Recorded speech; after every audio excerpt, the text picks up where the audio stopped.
Lorsque, il y a maintenant 26 ans, l'Assemblée générale des Nations unies adopta la Déclaration universelle des droits de l'homme, la communauté internationale se trouvait sans doute encore traumatisée par l'incomparable tragédie que venait de vivre l'humanité tout entière. Jamais les droits de l'homme n'ont paru plus précieux et plus sacrés qu'au sortir de cette période de barbarie déchaînée qui a balayé les valeurs humaines et spirituelles sur lesquelles jusque-là se sont fondées toutes les civilisations.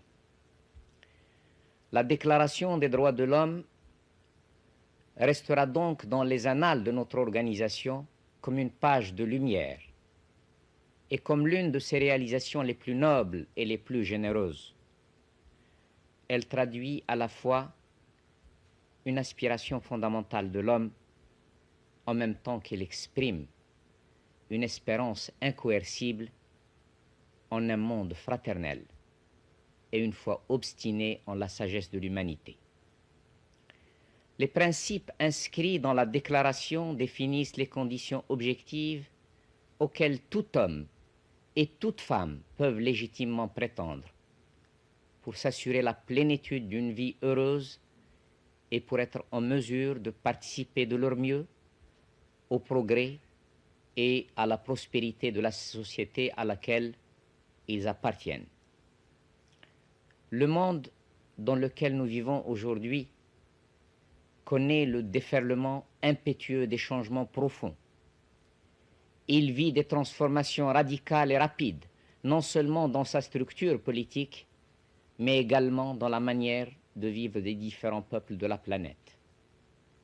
En particulier, les progrès de la science et de la technique ont multiplié les possibilités de libérer l'homme des servitudes qui pesaient sur lui.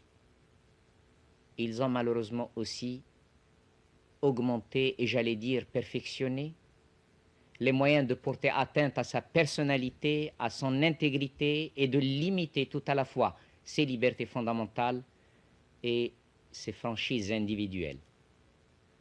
Mais c'est encore la survivance de toutes les formes de discrimination entre les hommes qui appartiennent à une même société qui représente la transgression la plus grave et la plus inadmissible au principe de la déclaration.